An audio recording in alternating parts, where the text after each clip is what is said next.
একদিকে বাংলাদেশ চীনের SY-400 ballistic missile deal, সম্প্রতি গ্রেটার বাংলাদেশ ম্যাপ তুলে ধরা, ISI এজেন্টদের সীমান্তে অস্বাভাবিক কর্মকাণ্ড, আর তার ঠিক পরেই ভারত হঠাৎই ঘোষণা করল অপারেশন পূর্বী প্রচণ্ড প্রহার। আর এই জায়গাটা কোথায় জানেন? চিকেন নেক করিডোর থেকে মাত্র কয়েকশো কিলোমিটার দূরে। কিন্তু প্রশ্ন হলো, এই রহস্যময় অপারেশনের আসল লক্ষ্য কি? বাংলাদেশকে ভয় দেখানো, না চীনকে বার্তা দেওয়া? আর কেন এখনই এই অপারেশন ঘোষণা করল ভারত সরকার? কেন ভারত এই মুহূর্তে এত বড় ট্রাই সার্ভিসেস মিলিটারি ড্রিল ঘোষণা করল? আর কেন ঠিক এই জায়গায়? এটা কি শুধু একটা যুদ্ধ অভ্যাস, নাকি এর পিছনে লুকিয়ে আছে চীন ও বাংলাদেশের বিরুদ্ধে একটি কৌশলগত বার্তা? আজকের ভিডিওর শেষে আপনি বুঝে যাবেন ভারত আসলে কি প্ল্যান করছে। আজ আমরা বিশ্লেষণ করব ভারতের এক নতুন সামরিক অভিযান, অপারেশন পূর্বী প্রচণ্ড প্রহার, যা ঘোষণা করা হয়েছে ঠিক চিকেন নেক করিডর বা শিলিগুড়ি করিডরের কাছে।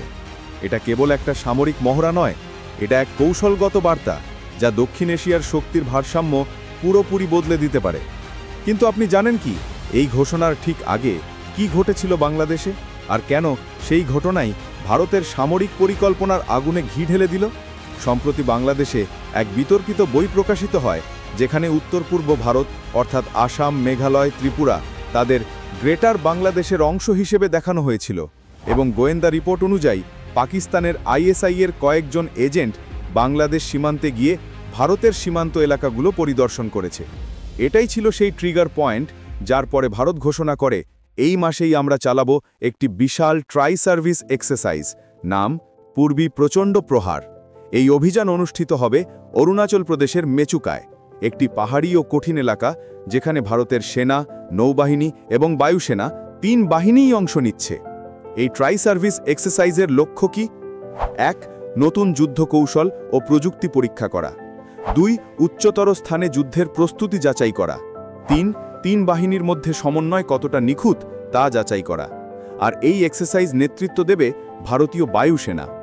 আপনি যদি একটু ভালো করে ভাবেন, ঠিক কয়েক সপ্তাহ আগেই অপারেশন ত্রিশূল শুরু হয়েছে পশ্চিম ভারতে, যেখানে নৌবাহিনী নেতৃত্ব দিচ্ছে, এবং এখন পূর্বী প্রচণ্ড প্রহার, যেখানে বায়ুসেনা নেতৃত্ব দিচ্ছে। মানে কি দাঁড়ালো? ভারত একসাথে 2 দিকের সীমান্ত, পাকিস্তান ও বাংলাদেশ চীন সীমান্ত দুটোই সক্রিয় করে ফেলেছে। এ যেন স্পষ্ট বার্তা, ভারত এখন একসাথে 2 ফ্রন্টে যুদ্ধের জন্য সম্পূর্ণ প্রস্তুত। এই অপারেশনের সময় খুব কৌশলগত। একদিকে বাংলাদেশ চীনা অস্ত্র যেমন SY-400 ব্যালিস্টিক মিসাইল সংগ্রহ করছে, অন্যদিকে ভারত নিজের সেনা প্রস্তুতি বাড়াচ্ছে। এই মহড়া কেবল সামরিক শক্তি প্রদর্শন নয়, এটা এক ধরনের সিগন্যাল ওয়ারফেয়ার, যেখানে শত্রুপক্ষকে মানসিকভাবে দুর্বল করা হয় আর বিশ্বকে দেখানো হয় ভারত কেবল প্রতিরক্ষা নয়, প্রতিঘাতের জন্য প্রস্তুত।